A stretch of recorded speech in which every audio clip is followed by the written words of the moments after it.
اور حقیقت بیداری اور پاک دامنی کی جڑ اپنے نفس سے ناراضگی ہے۔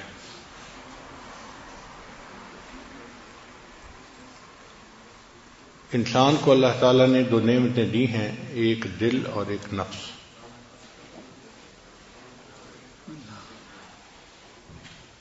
دل جو ہے یہ جذبات کا مقام ہے، محبت کا جذبہ، نفرت کا جذبہ، خوشی کا جذبہ، غم کا جذبہ۔ جذبات کا تعلق انسان کے قلب سے ہے، اور نفس جو ہے یہ خواہشات کا مقام ہے۔ ہر اچھی یا بری خواہش انسان کے نفس میں ہوتی ہے۔ اچھی خواہش تو یہ میں تہجد گزار بن جاؤں، مجھے تکبیر اللہ کی پابندی نصیب ہو جائے، یہ اچھی خواہشات ہے۔ اور بری خواہش یہ کہ مجھے پہچانا جائے، ہر بندہ میری بات کو مانے، میری بات کو سنا جائے، یہ بری خواہشات ہیں۔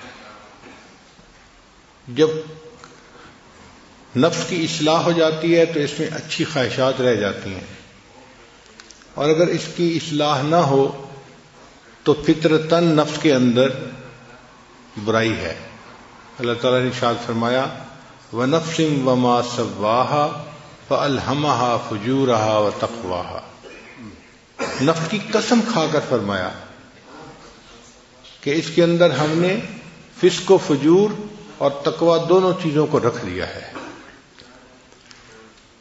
تو جو بندہ اپنے آپ پر محنت نہیں کرتا، اس کا نفس اس کو فسق و فجور ہی کے اوپر آمادہ کرتا ہے۔ چنانچہ ہر انسان کے نفس کی یہ چاہت ہوتی ہے میری خواہشات پوری ہوں، میں انجوائے کروں، مجھے لذت ملے۔ آنکھ قابو میں نہیں رہتی، زبان قابو میں نہیں رہتی، کان قابو میں نہیں رہتے، شرمگاہ قابو میں نہیں رہتی، بس وہ چاہتا ہے کہ کسی طرح میری خواہش پوری ہو جائے۔ اس لیے نفس اپنی مرضی چلاتا ہے۔ آپ نے سنا ہوگا کئی لوگوں کو، جی میں تو وہ کروں گا جو میری مرضی ہوگی، میرا دل چاہے گا۔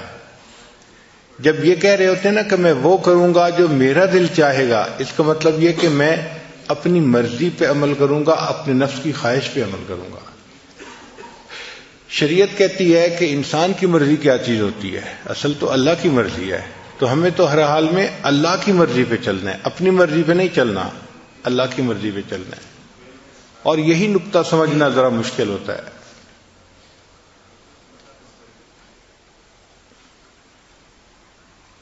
اس دنیا میں اتنا کسی اور بت کی پرستش نہیں کی گئی جتنا نفس کی پرستش کی گئی ہے۔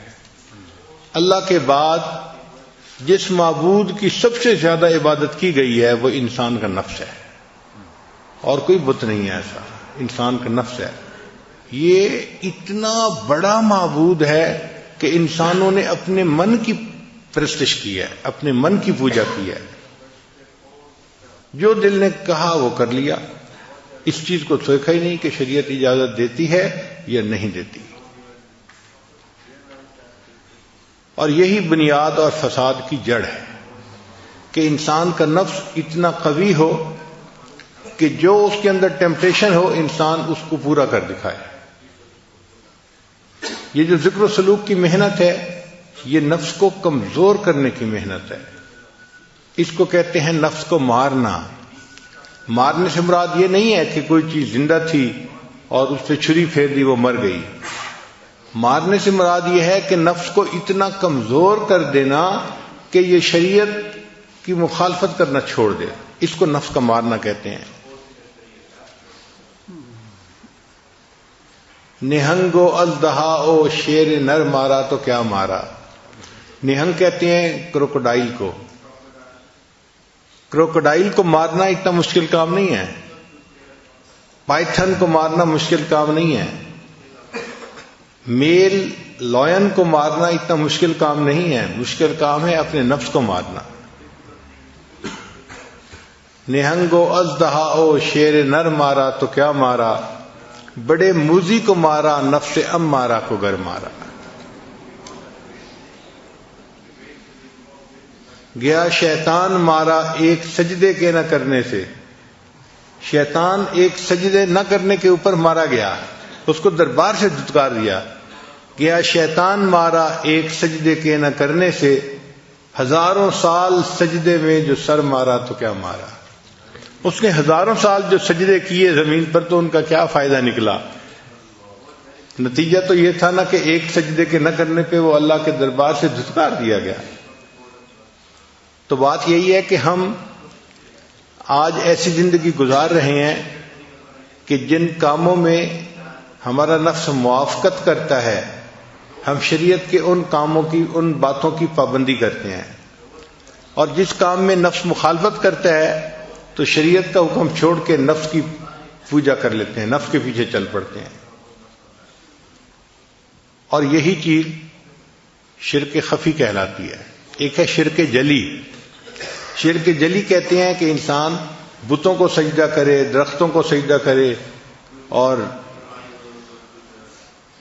قبروں کو سجدہ کرے، اس کو شرک جلی کہتے ہیں، واضح شرک ہے۔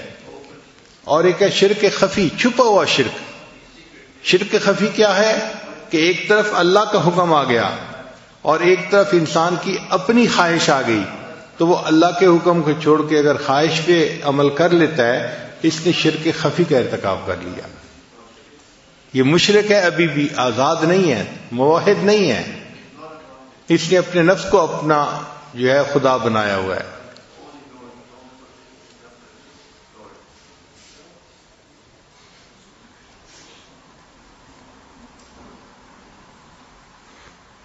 تو یہ ذکر و سلوک کی محنت انسان کو سکھاتی ہے کہ ہم نے اپنے نفس کی خواہشات کو کیسے توڑنا ہے، کیسے چھوڑنا ہے اور اس کو کیسے رد کرنا ہے، اپنی ٹیمپٹیشنز کو کیسے ہم نے برداشت کرنا ہے۔ انسان کے اندر ذکر کرنے سے یہ قوت آ جاتی ہے، پھر اس کا دل چاہتا ہے کہ میں دیکھوں غیر محرم کی طرف، مگر نہیں دیکھتا۔ اس کا دل چاہتا ہے کہ میں زبان سے یہ بات نکالوں، مگر وہ دوسرے کی غیبت نہیں کرتا، وہ اپنے آپ کو شریعت کا پابند کر لیتا ہے، اور یہی چیز انسان کی کامیابی کی بنیاد ہے۔ اب نفس کمزور ہو جائے اس کے لیے ہمارے اکابر نے بہت محنتیں کروائیں۔ چنانچہ آپ شروع دور میں دیکھیں اکابرین میں تو وہ اپنی خواہشات کو توڑنا اس پر بہت محنت کرواتے تھے، بہت محنت کرواتے تھے۔ دل میں چاہت پیدا ہوئی نہیں پوری کرنی تاکہ نفس کمزور ہو جائے۔ مقصد کیا تھا؟ نفس کمزور ہو جائے۔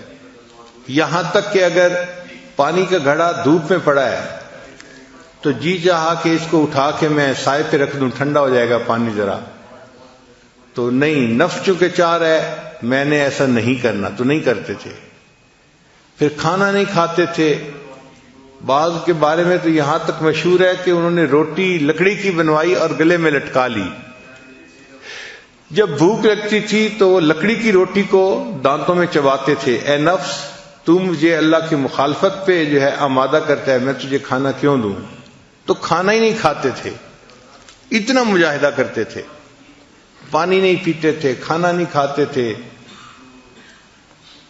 یہ جو ہے نا قلت کلام، قلت منام، قلت طعام، یہ سب ٹرم نکلی اسی لیے ہے اپنے نفس کو کمزور کرنے کی خاطر، کہ انسان کم بولتا ہے تو کم گناہ کرتا ہے، تو کم بولے۔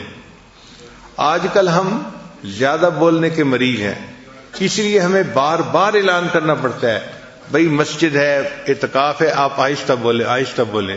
اس کی وجہ کیا ہوتی ہے کہ ہم نے چپ کے مزے نہیں لیے ہوتے، ہمیں خبر ہی نہیں کہ چپ کے مزے کیا ہوتے ہیں۔ یہ چپ کے مزے ایسی نعمت ہیں کہ جس بندے کو نصیب ہو جائے اس کا بولنے کو دل نہیں چاہتا، وہ خاموش بیٹھا اپنے رب کی یاد میں لگا ہوا ہوتا ہے۔ حضرت خواجہ باقی رحمۃ اللہ علیہ بہت خاموش رہتے تھے۔ ایک بندے نے کہا کہ حضرت آپ کچھ نصیحت کریں، آپ کی نصیحت سے لوگوں کو فائدہ ہوگا۔ تو حضرت نے جواب میں کہا جس نے ہماری خاموشی سے کچھ نہیں پایا وہ ہماری باتوں سے بھی کچھ نہیں پائے گا۔ جس نے ہماری خاموشی سے کچھ نہیں پایا وہ ہماری باتوں سے بھی کچھ نہیں پائے گا۔ تو خاموش رہنا آسان کام نہیں ہے، بندے کی ایک طبیعت بنی ہوتی ہے بولنے کی، اور ذرا موقع ملتا ہے تو بولنا ہی شروع کر دیتا ہے، رکنا بھی چاہے تو رک نہیں سکتا۔ اور جس کو خاموشی کے مزے اللہ تعالیٰ فرما دیں، اس کا دل گھبرا رہا ہوتا ہے کہ کیوں اتنی ٹر ہو رہی ہے۔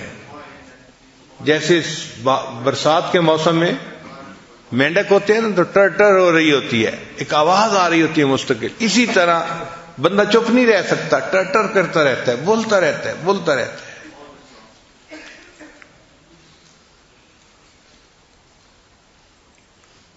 ہمارے مشائخ مراقبہ سکھانے کے لیے خاموش رہنا سکھاتے تھے۔ چنانچہ حضرت اقدس تھانوی رحمۃ اللہ کی خانقاہ پہ جو بندہ تربیت کے لیے آتا تھا، پہلا کام اس کے ذمہ لگتا تھا کہ آپ نے کلام نہیں کرنا، بات نہیں کرنی، چپ رہنا ہے۔ ہاں، سلام اگر کوئی کرے تو اس کا جواب دے سکتے ہیں چونکہ وہ واجب ہے، اس کے علاوہ کلام نہیں کر سکتے۔ تو صرف سلام کا جواب دینے کی اجازت تھی، اس کے علاوہ کلام کرنے کی اجازت نہیں تھی۔ حضرت خواجہ مجذوب رحمۃ اللہ علیہ چونکہ شاعر تھے اور ان سے لوگ زیادہ واقف بھی تھے اور مانوس بھی تھے، تو ان سے زیادہ باتیں کرنے کی کوشش کرتے تھے۔ تو حضرت خواجہ مجذوب رحمۃ اللہ نے کیا کیا تھا، ایک گتے کے اوپر لکھ دیا تھا خاموش، اور دھاگا ڈال کے اس کو گلے میں لٹکا لیا تھا۔ تو اگر کوئی بندہ ان سے بات کرنے لگتا تھا تو وہ اس کی طرف اشارہ کر دیتے تھے، صرف بھئی دیکھ لو یہ سائن ہے خاموش، اس طرح خاموش رہتے تھے۔ حضرت مفتی محمد شفیع رحمۃ اللہ علیہ اور حضرت مولانا یوسف بن نوری رحمۃ اللہ علیہ کے بارے میں آتا ہے کہ جب دونوں شہزادوں نے علم حاصل کر لیا تو تھانہ بھون حاضر ہوئے کہ حضرت کی خدمت میں کچھ وقت رہتے ہیں۔ اب جب وہاں گئے تو عشاء کی نماز پڑھ کے کمرے میں آئے، دونوں کو رہنے کے لیے ایک ہی کمرہ دے دیا گیا تھا۔ تو کچھ بیٹھے تو کوئی بات چیت شروع ہو گئی، تازہ علم پڑا ہوا تھا، بات ہوتی گئی۔ تھوڑی دیر کے بعد جو خانقاہ کا خادم تھا بوڑھا، وہ آیا، اس نے آ کے دروازہ کھٹکھٹایا کہ جی خانقاہ میں عشاء کے بعد باتیں کرنے کی اجازت نہیں ہے، آپ چپ ہو جائیں۔ وہ چپ ہو گئے، مگر اس کو روٹین میں لیا، اور تھوڑی دیر کے بعد پھر کوئی مسئلہ شروع ہو گیا، پھر باتیں شروع ہو گئیں۔ جب پھر باتیں شروع ہونے لگیں تو تھوڑی دیر کے بعد وہ خانقاہ کا خادم آیا اور اس نے آ کے کہا کہ جی مجھے حضرت کی طرف سے یہ حکم ہے کہ جو ایک دفعہ منع کرنے پہ نہ رکے اور پھر باتیں کرتے رہے، اس کی سامان کی گٹھڑی اس کے سر کے اوپر رکھو اور اس کو خانقاہ سے دھکا دو، جاؤ۔ جب آپ نے بات سمجھنی نہیں تو رہنے کا کیا فائدہ، کیوں وقت اپنا بھی ضائع کر رہے ہو، ہمارا بھی ضائع کر رہے ہو۔ تو اس نے کہا جناب میں دوسری دفعہ آ کے بتا رہا ہوں، اب اگر میں نے آپ لوگوں کی آواز سن لی تو میں نے آپ کا سامان آپ کے سر پہ رکھنا ہے اور آپ کو خانقاہ سے نکال دینا ہے۔ پھر دونوں کو احساس ہوا کہ خاموشی کی اہمیت کتنی تھی، کتنا سیریس معاملہ تھا۔ پھر اس کے بعد وہ نہیں بولے۔ ایک عالم آئے حضرت تھانوی رحمۃ اللہ کو ملنے کے لیے، بڑے عالم تھے، مگر حضرت نے انہیں کہا کہ آپ نے بات نہیں کرنی، چنانچہ وہ بالکل نہیں بولتے تھے۔ تو تھانہ بھون کے جو مقامی لوگ تھے وہ ان کو گونگا سمجھتے تھے، کیونکہ کبھی بولتے سنا جو نہیں، اس کو کوئی بات بھی کرنی ہوتی تھی تو اشاروں سے کرتے تھے، تو لوگ ان کو گونگا سمجھتے تھے۔ جب وہ کچھ عرصہ رہے اور ان کے اوپر رنگ چڑھ گیا تو اب حضرت نے ایک دن انہیں کہا کہ آپ درس قرآن دیں۔ تو انہوں نے درس قرآن دینا شروع کیا تو مقامی لوگ حیران تھے اور آپس میں باتیں کر رہے تھے کہ دیکھو حضرت گنگوہی کی کرامت کے گونگے بندے نے بھی بولنا شروع کر دیا۔ تو مشائخ اتنا چپ کا مجاہدہ کرواتے تھے کہ بات ہی نہیں کرنی، اور واقعی چپ کے اپنے مزے ہیں، ہم اس سے واقف نہیں ابھی۔ اگر واقف ہو جائیں تو بات کرنا ہمیں مشکل نظر آئے، دل نہ چاہے بات کرنے کو۔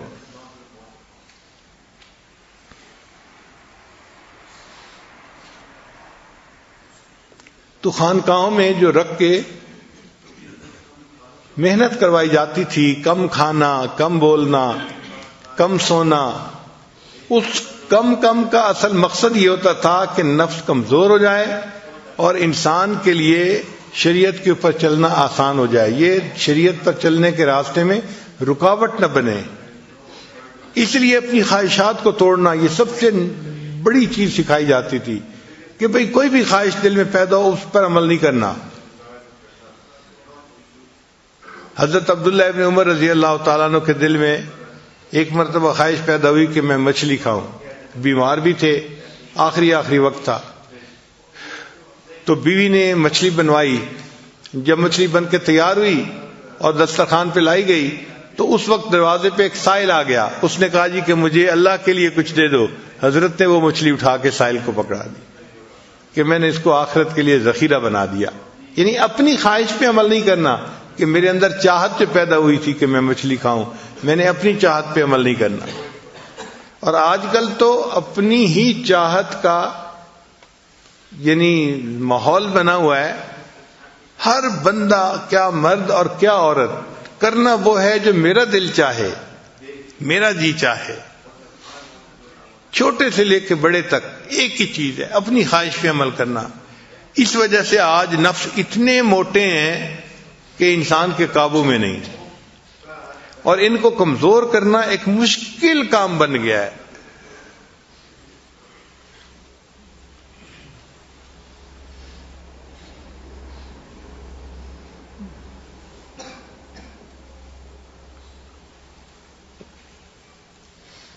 حتیٰ کہ لوگ نیکی والی زندگی بھی اختیار کر لیتے ہیں، نیکی پہ آ بھی جاتے ہیں، مگر من مانی اتنی ہوتی ہے کہ ذرا نفس کے کچھ خلاف ہو جائے تو پھر دیکھو ان کو غصہ کیسے آتا ہے، اوفینڈ کیسے ہو جاتے ہیں.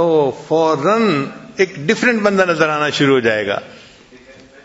ناگوار چیز تو برداشت ہی نہیں نہ ہوتی. اور اسی لیے ہمارے مشائخ جو ڈانٹ ڈپٹ کیا کرتے تھے نا، اس کا مقصد اصل یہی تھا کہ ناگوار چیز کو برداشت کرنے کی عادت آ جائے. اصل مقصد یہ تھا.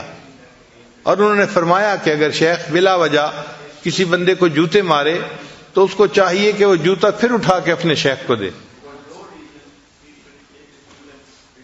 اور یہاں تو بات بات پہ لاجکس چلتی ہیں، اور یہ ایسے ہے اور یہ ایسے ہے.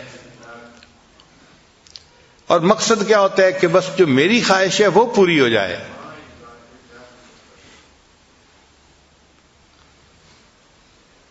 تو تصوف سیکھنے کے اصل مقصد ہے اپنے نفس کو کمزور کرنا اور اس کو شریعت کی لگام ڈالنا. جس نے اپنے نفس کو شریعت کی لگام ڈال لی اس نے گویا اپنے نفس کو مار لیا، اور دنیا جہان کی سعادتیں اس بندے کو نصیب ہو گئیں.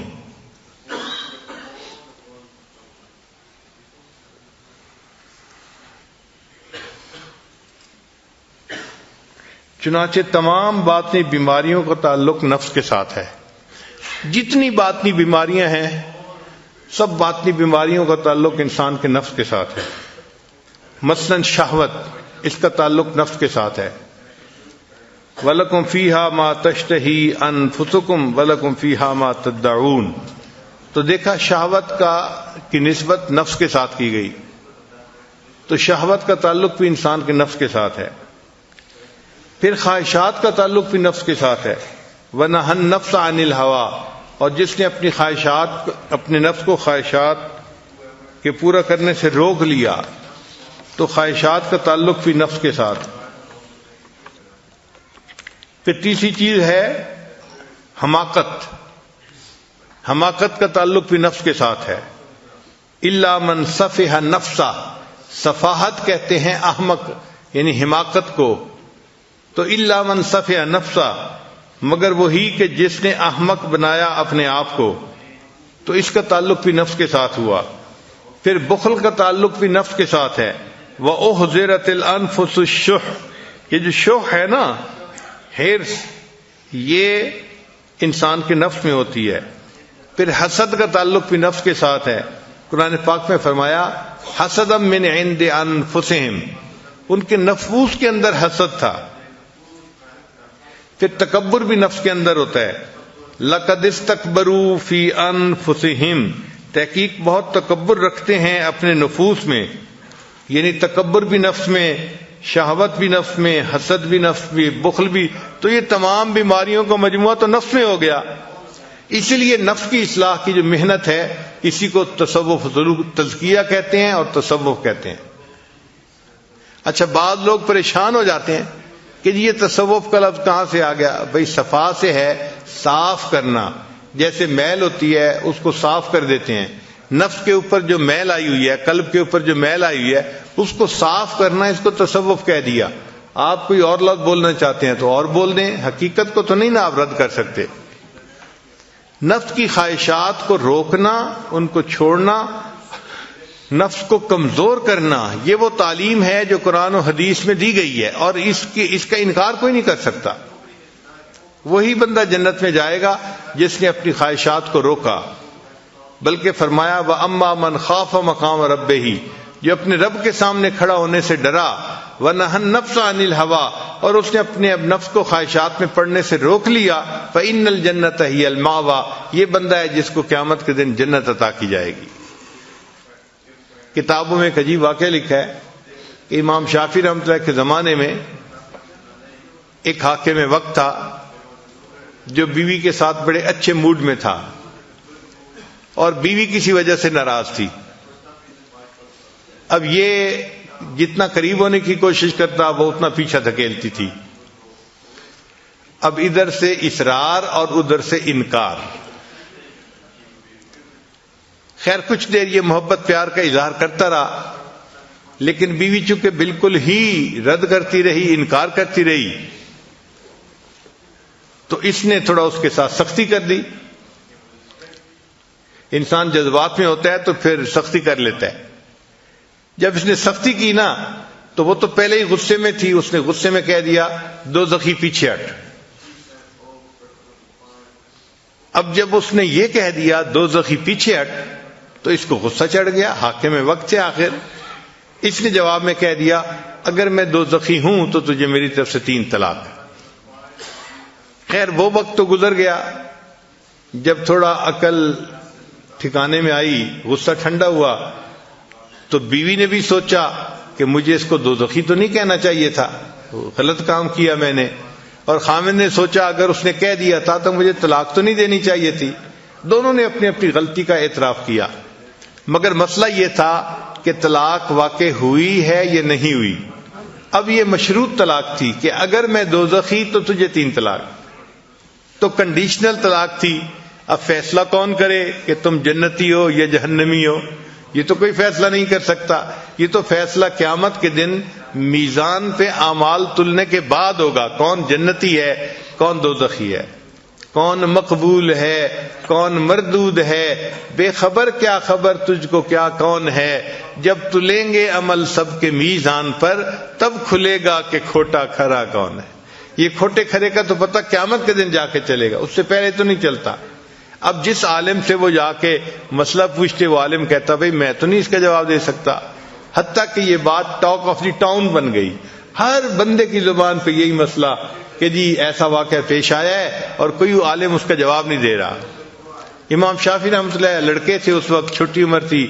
آپ نے بات سنی تو آپ نے فرمایا کہ ہاں میں اس مسئلے کا جواب دے سکتا ہوں. چنانچہ بادشاہ کو اطلاع ملی تو بادشاہ نے بندے بھیج کے ان کو بلوایا. جب امام شافعی رحمۃ اللہ ان کے پاس پہنچے تو انہوں نے کہا کہ بھئی آپ کیا پوچھنا چاہتے ہیں؟ اس نے کہا جی میں یہ پوچھنا چاہتا ہوں کہ میری بیوی کو طلاق ہوئی یا نہیں ہوئی.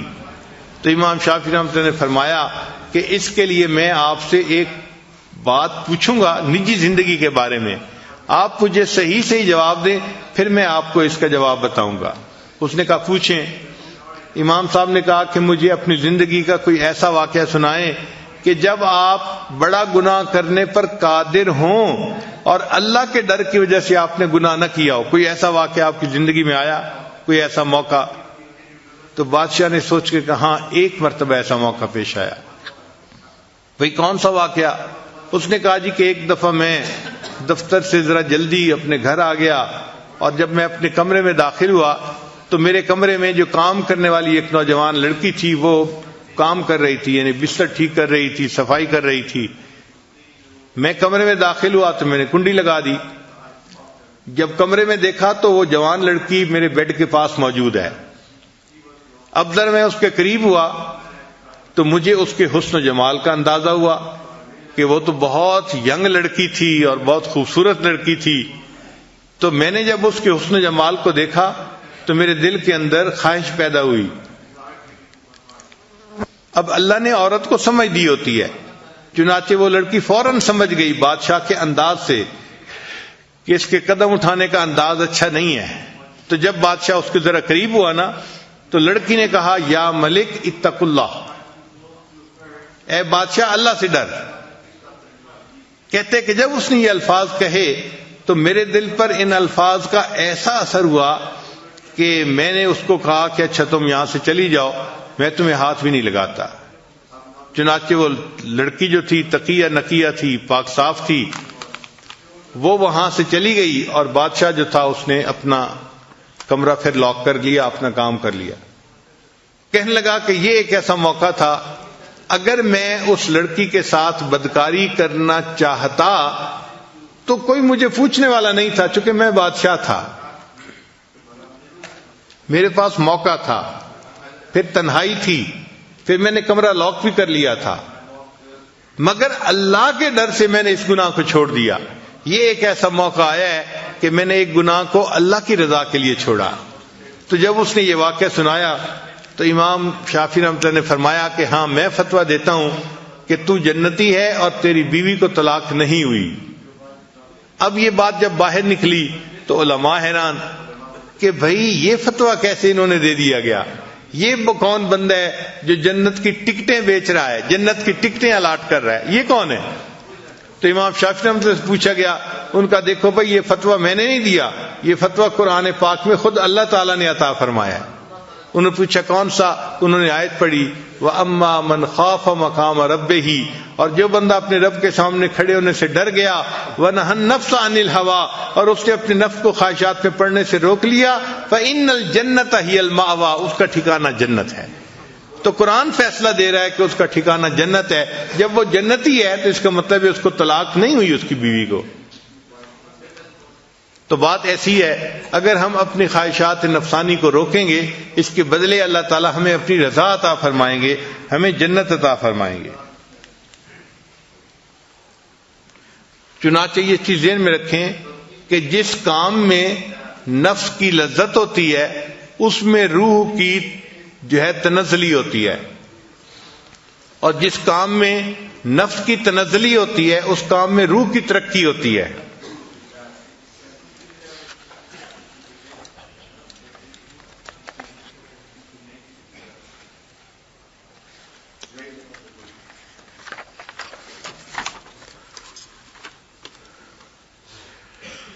چنانچہ جس کام سے نفس کے اوپر چوٹ پڑتی ہے اس کام سے انسان کو روحانی ترقی نصیب ہوتی ہے،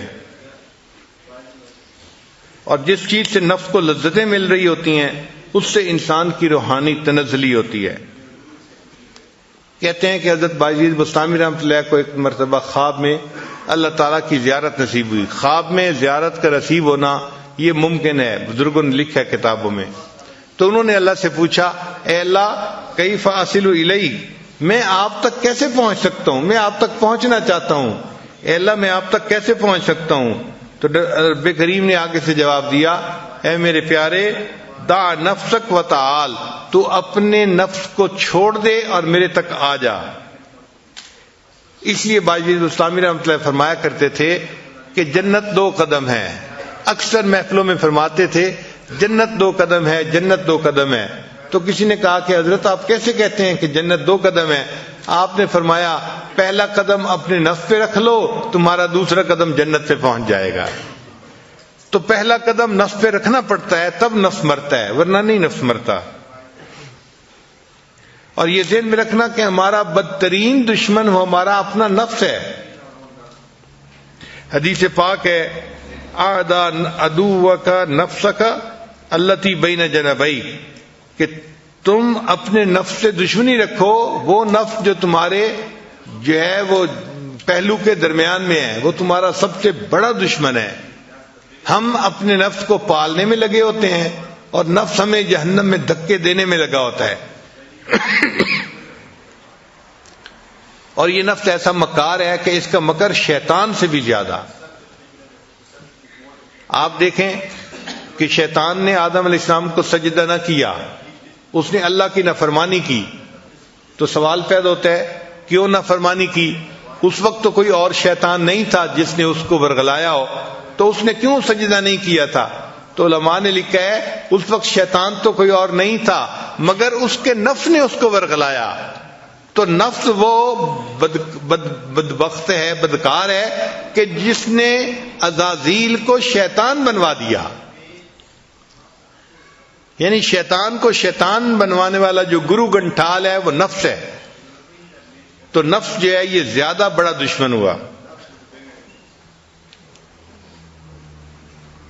اب انسان کو گناہ کا جو خیال آتا ہے نا، کئی مرتبہ شیطان کی طرف سے آتا ہے، کئی مرتبہ نفس کی طرف سے آتا ہے. تو سالک کو پتہ نہیں چلتا کہ یہ کدھر سے جو ہے وہ میسج آ رہا ہے، کون میسج بھیج رہا ہے گناہ کا.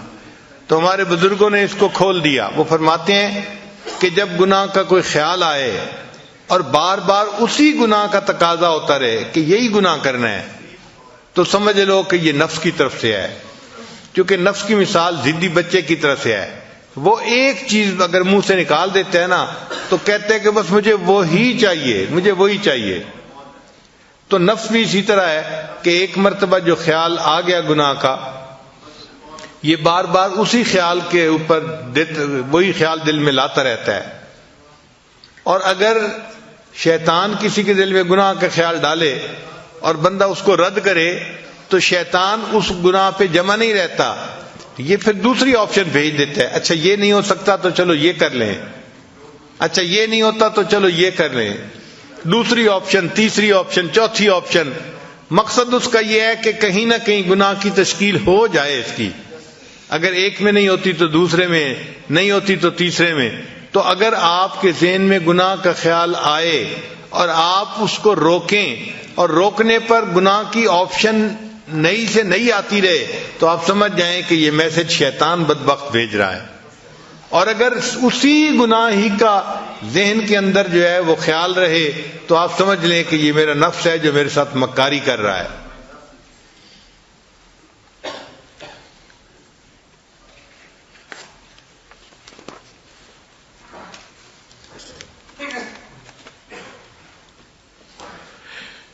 اسلام کی آفت نفس کی خواہشات ہیں. حضرت امام ربانی، حضرت مجدد ثانی رحمۃ اللہ اپنے مکتوبات میں اس پہ بہت تفصیل لکھتے ہیں. یہاں پر ایک حدیث مبارکہ پیش کی جاتی ہے. حضرت عبداللہ ابن عباس عنہ نے فرمایا ہر چیز کے لیے ایک آفت ہوتی ہے.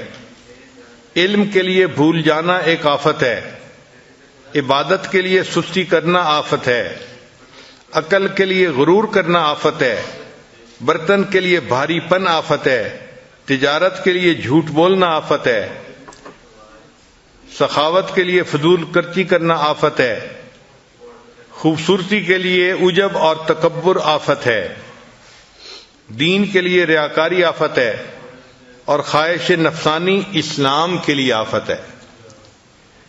یعنی یہ خواہش نفسانی اتنی بری چیز ہے کہ یہ دین اسلام کے لیے آفت ہے. اب سوال پیدا ہوتا ہے کہ آخر یہ انسان کا نفس اتنا خطرناک کیوں ہے؟ تو اس کا جواب اس لیے کہ یہ گھر کا چور ہے، یعنی گھر کا بھیدی ہے. اور جو گھر کا بھیدی ہوتا ہے وہ لنکا ڈھائے، وہی زیادہ نقصان دیتا ہے جو گھر کے اندر ہوتا ہے.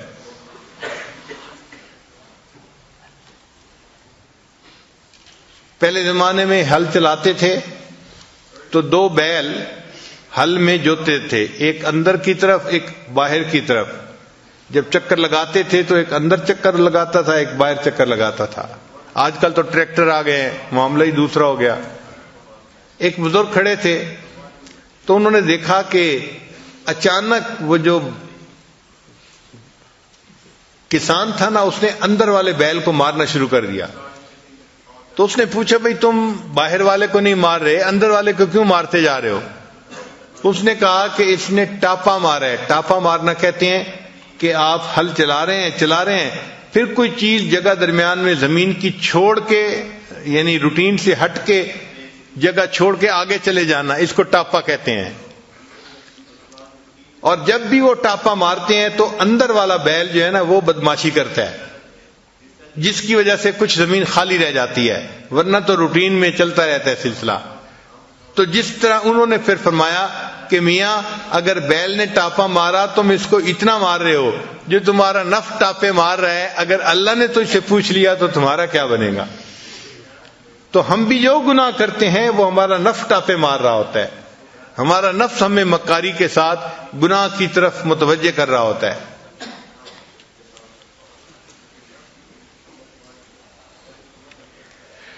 اور یہ نفس اس لیے خطرناک ہے کہ یہ وہ دشمن ہے جس سے انسان کو محبت ہوتی ہے. عام طور پر دشمن سے انسان کو نفرت ہوتی ہے، مگر یہ وہ دشمن ہے کہ جو ہے بھی دشمن اور انسان کو اس سے محبت بھی ہے، اس لیے یہ زیادہ خطرناک ہے. حدیث مبارکہ میں ہے کہ عقل مند انسان وہ ہے جو اپنے نفس کو سیدھا رکھے. الکیس من دان نفسہ وعمل لما بعد الموت. عقل مند وہ ہے کہ جو اپنے نفس کو سیدھا رکھے اور مرنے کے بعد کے لیے عمل کرے. والعاجز من اتبع نفسہ ہواہا وتمنى علی اللہ. اور عاجز وہ ہے کہ جو اپنے نفس کی خواہشات کی اتباع کرے اور اللہ سے تمنا رکھے کہ اللہ مجھے جنت بھیج دیں گے. یعنی کام گناہ والے کر رہا ہے اور تمنا جنت کی رکھی ہوئی ہے.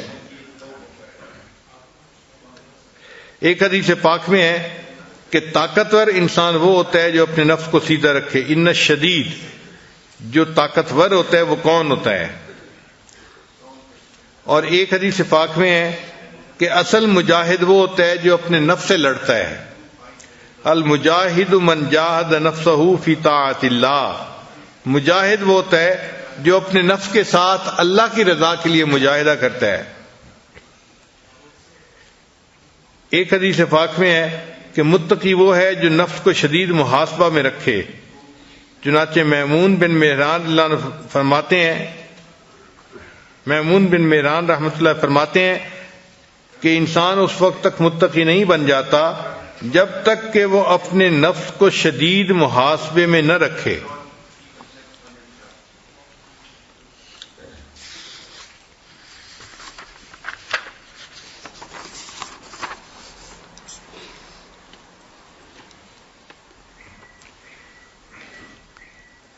سیدنا صدیق اکبر نے فرمایا کرتے تھے کہ جو شخص اپنے نفس کو اللہ کی خاطر فنا کر دیتا ہے وہ اللہ کے عذاب سے محفوظ ہو جاتا ہے.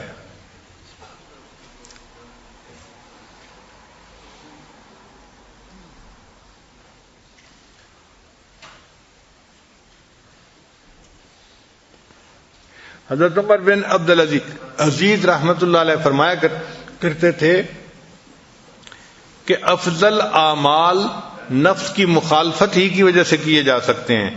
یعنی جب انسان نفس کی مخالفت کرتا ہے تو جو عمل اس وقت کرتا ہے اس عمل پر بڑا اجر ملتا ہے، وہ افضل اعمال ہوتے ہیں.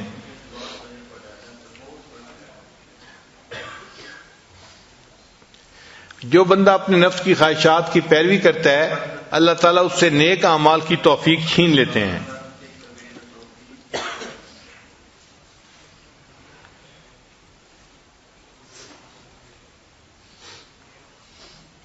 چنانچہ محمد بن حنفیہ فرمایا کرتے تھے کہ انسان کو جنت تب ملے گی جب وہ اپنے نفس کو خواہشات کو توڑے گا، قطع کرے گا.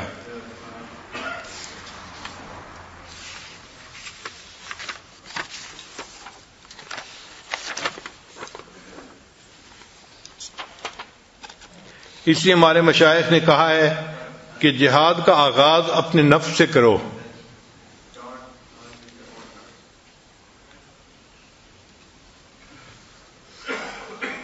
ابدأ بنفسک، کہ تم جہاد کا آغاز اپنے نفس سے کرو. اگر تم اپنے نفس کے ساتھ نہیں کر سکتے تو تم کفار کے ساتھ کیا کرو گے؟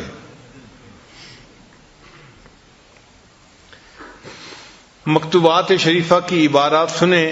امام ربانی حضرت مجدد ثانی رحمۃ اللہ نے لکھی ہیں. فرماتے ہیں طالب و مطلوب کے درمیان سب سے بڑا حجاب طالب کا نفس ہے. یعنی اللہ اور بندے کے درمیان جو سب سے بڑا حجاب ہے وہ بندے کا اپنا نفس ہے۔ پھر آگے فرماتے ہیں میرے مخدوم و مکرم انسان کا نفس امارہ جاہ و ریاست کی محبت پر پیدا کیا گیا ہے، اس کی تمام ہمت و کوشش اپنے ہم اثروں پر بلندی حاصل کرنا ہے، اور وہ فطری طور پر اس بات کا خواہاں ہے کہ تمام مخلوقات اس کی محتاج اور اس کی اوامر و نواہی کے تابع ہو جائے، اور وہ خود کسی ایک کا بھی محتاج اور محکوم نہ ہو۔ اس کا یہ دعویٰ الوہیت خدا ہونے اور خدا کے بے مثل جل سلطانہ کے ساتھ شرکت کا دعویٰ ہے، بلکہ وہ بدبخت شراکت پر بھی راضی نہیں ہے، بلکہ چاہتا ہے کہ حاکم صرف وہی ہو اور باقی سب اس کے محکوم ہو۔ تو نفس کی جو یہ چاہت ہے نا کہ میری خواہش پوری ہو، یہ اصل میں الوہیت کا دعویٰ ہے۔ وہ چاہتے ہیں کہ بس میرا حکم چلے۔ نفس کی مدد کرنا در حقیقت خدا کے دشمن کو تقویت دینا ہے۔ حدیث قدسی میں آیا ہے عاد نفسک فإنها انتصبت بمعاداتی، اپنے نفس سے دشمنی رکھ کیونکہ بلا شک وہ میری دشمنی پر کمر بستہ ہے۔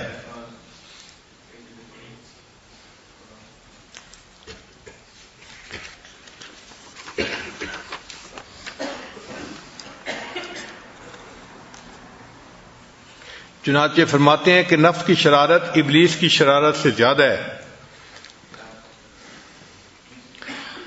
فرماتے ہیں کہ ابلیس نے اللہ تعالیٰ کے حکم کی نافرمانی کی اور انا خیر منہ کہا کہ میں اس سے بہتر ہوں۔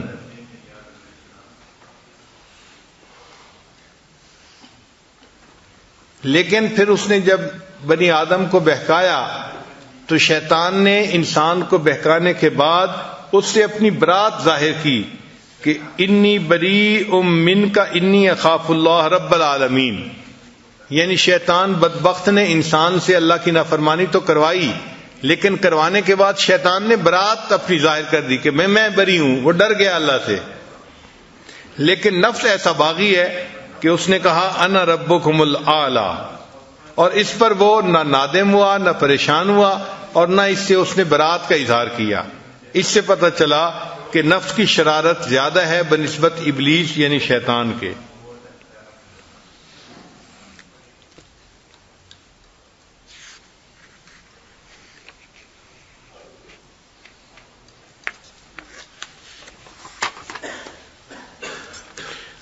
اب سوال پیدا ہوتا ہے کہ اس نفس کو کنٹرول کرنے کا کیا طریقہ ہے؟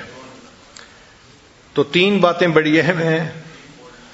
پہلی بات کہ نفس کو شہوات سے روکا جائے۔ کوئی بھی خواہش نفسانی انسان کے ذہن میں پیدا ہو، فوراً اس پر عمل نہیں کرنا چاہیے، بلکہ اس کو روکنا چاہیے، اس پہ عمل نہیں کرنا۔ تو نفس کو خواہشات سے روکا جائے، پہلی بات۔ دوسری بات، نفس پر عبادات کا بوجھ ڈالا جائے۔ جتنا زیادہ عبادت کا بوجھ ڈالیں گے اتنا نفس کمزور ہوگا۔ زیادہ نوافل پڑھیں، زیادہ تلاوت کریں، زیادہ روزے رکھیں، زیادہ ذکر کریں، جتنا عبادت زیادہ کریں گے اتنا نفس کمزور ہوگا۔ اور تیسری بات کہ اللہ سے دعا مانگتے رہیں، کیونکہ نفس کی اصلاح اللہ کی رحمت کے بغیر ممکن نہیں۔ قرآن پاک میں ہے وما ابرئ نفسی ان النفس لامارۃ بالسوء الا ما رحم ربی، جس پر رب کا رحم ہوتا ہے اس بندے کا نفس جو ہے وہ سیدھا ہو جاتا ہے، ورنہ تو نفس کا سیدھا ہونا مشکل ہے۔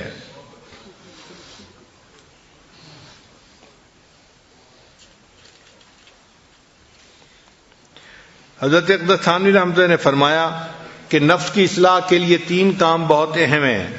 پہلا کام مرشد کامل کی خدمت میں رہے، دوسرا کام اپنے دشمنوں اور حاسدوں سے سبق سیکھے، اور تیسرا کام کہ دوسرے لوگوں سے عبرت پکڑے۔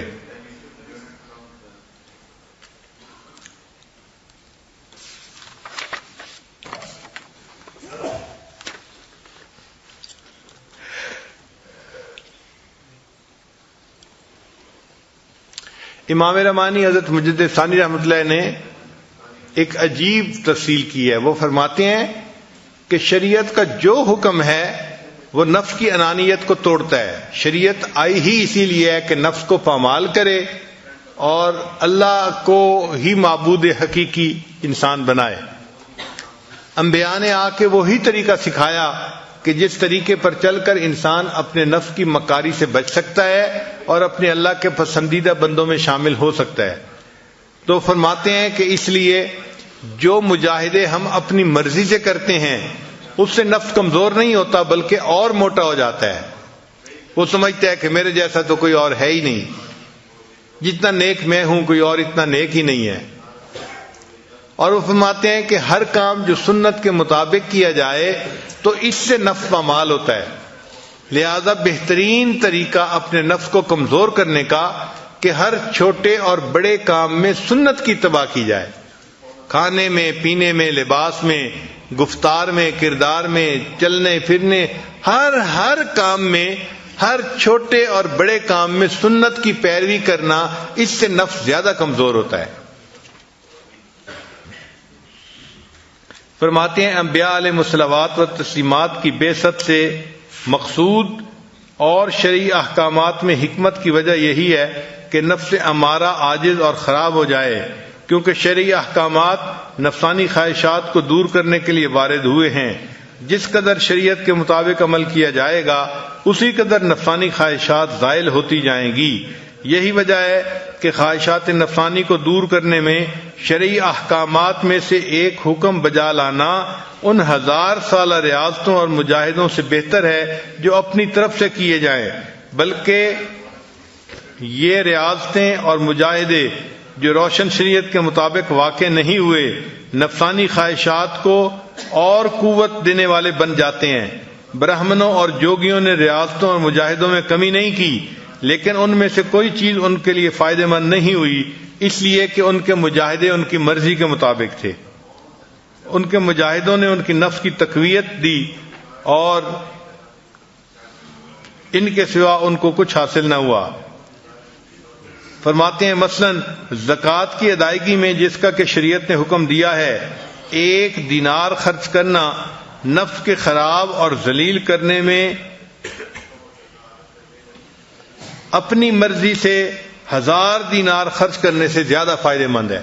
یعنی ایک بندہ اپنی مرضی سے 1000 دینار صدقہ کرتا ہے، وہ فرماتے ہیں کہ 1000 دینار سے نفس کمزور نہیں ہوتا، لیکن زکوٰۃ کی ادائیگی میں 1 دینار کے خرچ کرنے پر نفس کمزور ہو جاتا ہے، چونکہ وہ شریعت کا حکم ہے.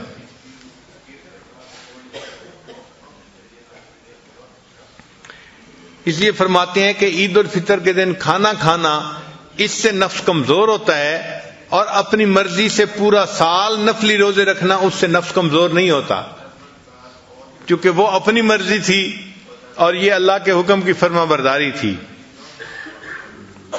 نماز فجر کی 2 رکعتوں کو جماعت کے ساتھ ادا کرنا جو کہ سنتوں میں سے ایک سنت کا بجا لانا ہے، اس بات سے کئی درجے بہتر ہے کہ انسان تمام رات نفل نماز ادا کرتا رہے اور فجر کی نماز جماعت کے بغیر ادا کرے. یعنی ایک آدمی ساری رات عبادت کرتا رہتا ہے اور فجر کی جماعت بغیر نماز کے پڑھے سو جاتا ہے، اس سے زیادہ بہتر ہے کہ وہ ساری رات سوتا رہے اور فجر کی نماز با جماعت ادا کرے.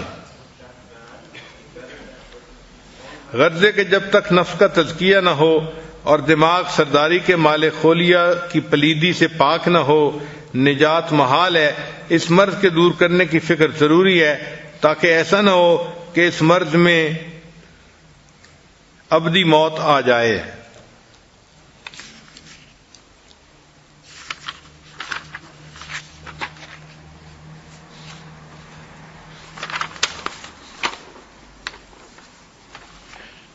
پھر امام ربانی حضرت مجدد ثانی رحمۃ اللہ فرماتے ہیں کہ کلمہ طیبہ کی تکرار سے نفس کا علاج بہت جلدی ہوتا ہے. لا الہ الا اللہ، لا الہ الا اللہ، یہ جو ذکر ہے نا، یہ جتنا زیادہ کریں گے یہ نفسانی خواہشات کو مٹا کے رکھ دے گا. یہ کلمہ لا مٹا دیتا ہے انسان کے اندر سے نفس کی خواہشات کو. فرماتے ہیں کلمہ طیبہ لا الہ الا اللہ جو آفاقی اور انفسی معبودوں کی نفی کے لیے وضع کیا گیا ہے، نفس کے پاک کرنے میں بہت سی مفید اور نہایت مناسب ہے. بزرگان طریقت نے نفس کے تزکیہ کے لیے اسی کلمہ طیبہ کو اختیار کیا ہے. تا بجارو بلا نہ روبی را نہ رسید در سرائے الا اللہ، جب تک تو لا کی جھاڑو سے صفائی راہ کی صفائی نہیں کرے گا اس وقت تک تو الا اللہ کے باب میں داخل نہیں ہوگا. یعنی لا الہ کی ذکر سے معبود جو ہیں نفسانی معبود ان کی نفی ہو جاتی ہے. تو جب معبودوں کی نفی ہو جاتی ہے تو انسان کو اللہ کے دروازے پر پہنچنے کی سعادت نصیب ہو جاتی ہے. اس لیے لا الہ الا اللہ جو ہے یہ انسان کے دل کو روشن کر دیتا ہے. نبی علیہ السلام نے ارشاد فرمایا جددوا ایمانکم بلا الہ الا اللہ بقول لا الہ الا اللہ، کہ تم لا الہ الا اللہ کے کلمے کو پڑھ کر اپنے ایمان کی تجدید کر لو، اس کو تازہ کر لیا کرو.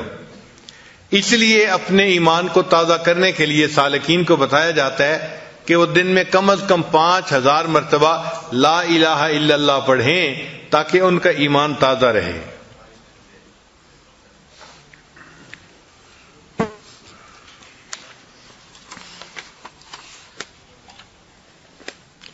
جب اطمینان نفس میسر ہو جائے تو احکام الہی کا مطیع ہو جاتا ہے، مخالفت کی مجال نہیں رہتی اور راضی مقبول ہو جاتا ہے.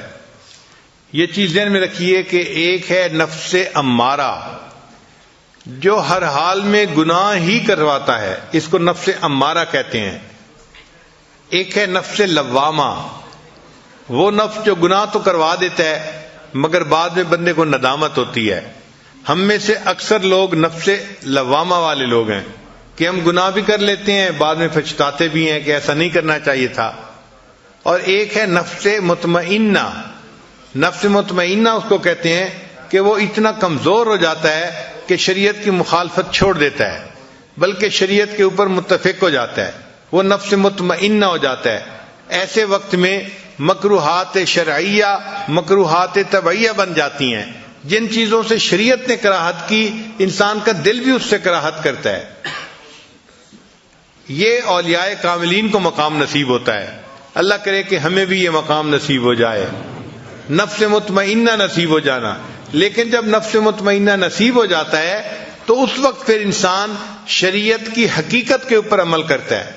امام ربانی رحمۃ اللہ نے 2 باتیں لکھی ہیں. وہ کہتے ہیں کہ جب تک نفس مطمئنہ حاصل نہیں ہوتا انسان شریعت کے ظاہر پہ عمل کر رہا ہوتا ہے، اور جب نفس مطمئنہ نصیب ہوتا ہے تب انسان شریعت کے باطن پہ عمل کرتا ہے، تب اس کو اصل شریعت پر عمل کرنے کی توفیق نصیب ہوتی ہے.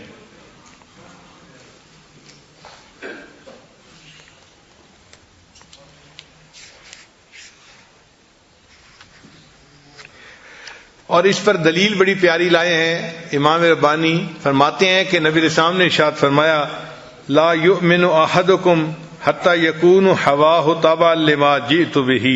تم میں سے کوئی شخص اس وقت تک مومن نہیں ہو سکتا جب تک کہ اس کی خواہشات نفسانی میری شریعت کے تابع نہ ہو جائیں.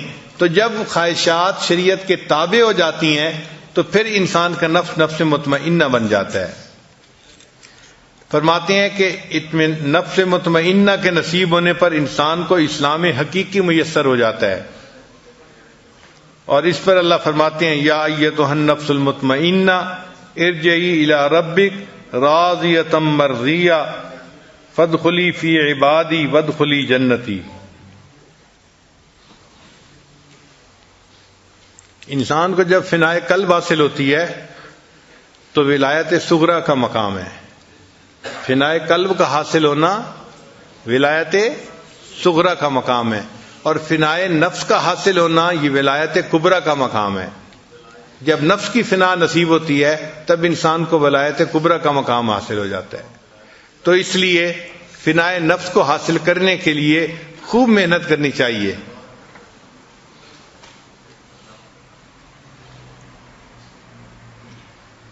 امام ربانی رحمۃ اللہ فرماتے ہیں کہ دیکھیں جو سب سے برا تھا جب نیکی پہ آیا تو سب سے اچھا وہی بن گیا. حدیث مبارکہ ہے خیارکم فی الجاہلیت خیارکم فی الاسلام اذا فقہوا، کہ جو تم میں جہالت میں سب سے آگے تھے جب اسلام پر آئیں گے تو وہ اسلام میں دوسروں سے آگے بڑھ جائیں گے. تو فرماتے ہیں کہ یہ نفس مکاری میں سب سے آگے تھا، جب یہ سیدھا ہوا تو یہی انسان کی ترقی کا سبب بن گیا اور انسان کو اللہ کے قرب حاصل ہونے کا سبب بن گیا. تو یہی نفس جب سیدھا ہوتا ہے تو انسان کو فرشتوں سے اونچا مقام حاصل ہو جاتا ہے. حالانکہ یہی تھا جس نے انسان کو شیطان بنایا ہوا تھا. تو جب بدکار تھا تو سب سے بدکاری بڑی اسی نے سکھائی تھی کہ انسان کو شیطان بنا دیا.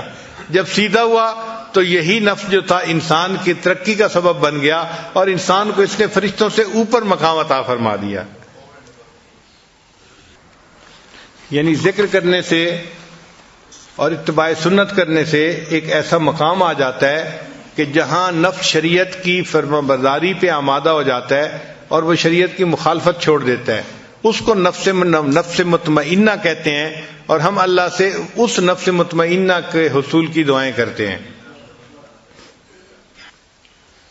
تو اس کا مطلب یہ ہوا کہ اگر ہم چاہتے ہیں کہ ہم اللہ کے مقرب بندے بنیں تو ہمیں اپنے نفس کی مخالفت کرنا سیکھنا پڑے گا، اس پر محنت کرنی پڑے گی. اور اگر کبھی کوئی خواہش ٹوٹے تو اس پہ تڑپنے کی ضرورت نہیں ہے، گھبرانے کی ضرورت نہیں ہے، غصے میں آنے کی ضرورت نہیں ہے، بلکہ اس کو اللہ کی طرف سے سمجھیں اور خوش ہوں کہ اچھا ہے میری خواہش ٹوٹی. اب ایک نقطہ اور بھی سن لیجئے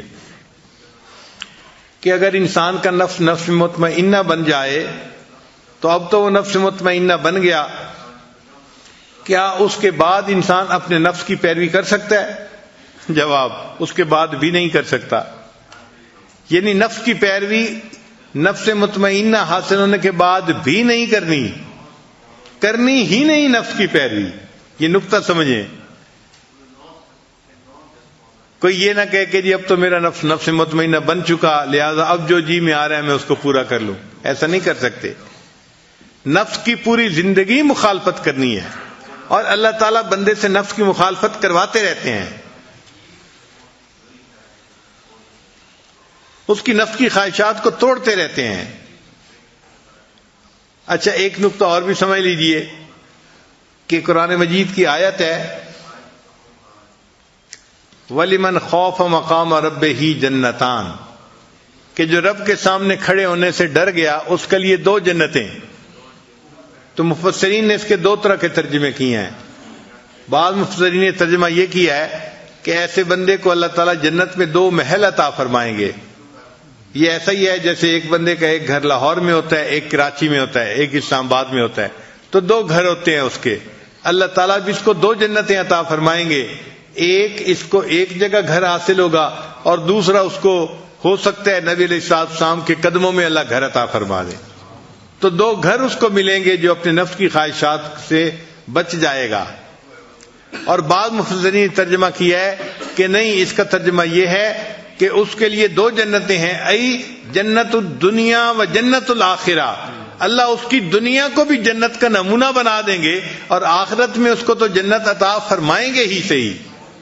تو ایسا بندہ جو اپنے نفس کی مخالفت کرتا ہے اس کی دنیا جنت بن جاتی ہے. کیسے جنت بن جاتی ہے؟ جنت وہ جگہ ہے وَلَكُمْ فِيهَا مَا تَشْتَهِي أَنفُسُكُمْ، کہ جہاں انسان کی ہر خواہش پوری ہوگی. تو انسان ایک ایسے مقام پہ پہنچ جاتا ہے اپنے نفس کی مخالفت کرتے کرتے کہ اللہ تعالیٰ اس کے نفس کی ہر چاہت کو پورا فرما دیتے ہیں. اس کے دل میں خواہش پیدا ہوتی ہے، اللہ اس کو پورا کر دیتے ہیں. یعنی ایک مرتبہ میں نے اپنے حضرت حمزہ سے سوال پوچھا کہ حضرت ایک آدمی مستجاب الدعوات ہوتا ہے، یہ تو بڑا اونچا مقام ہے. حضرت فرمان لگے ہاں. میں نے کہا کیا اس سے بھی اونچا مقام ہے؟ حضرت فرمان لگے ہاں، مستجاب الدعوات بندے کو تو مانگنا پڑتا ہے. ایک ایسا بھی مقام ہے جہاں بندے کو اللہ بن مانگے دے دیتے ہیں، اس کے دل میں چاہت پیدا ہوتی ہے، اللہ اس کو پورا فرما دیتے ہیں.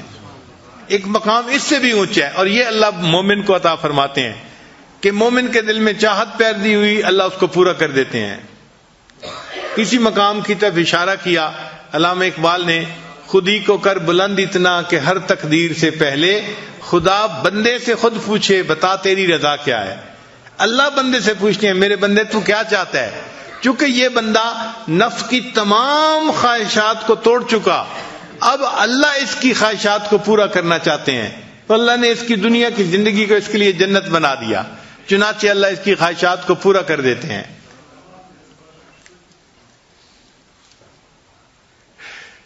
تو مقام مومن تو بڑا اونچا ہے، بڑا اونچا ہے کہ دل میں چاہت پیدا ہو اللہ اس کو پورا فرما دے۔ ہمارے بعض بزرگ ایسے تھے کہ جنہوں نے اپنی زندگی کے آخری حصے میں کہا کہ ہمیں دنیا میں جنت کا مزہ آ رہا ہے، اور واقعی ان کو اللہ نے ایسی زندگی دے دی کہ ان کی جو چاہت ہوتی تھی، دل میں خواہش ہوتی تھی، پوری ہو جاتی تھی۔ اللہ ان کے دل کی خواہش کو پورا فرما دیتے تھے۔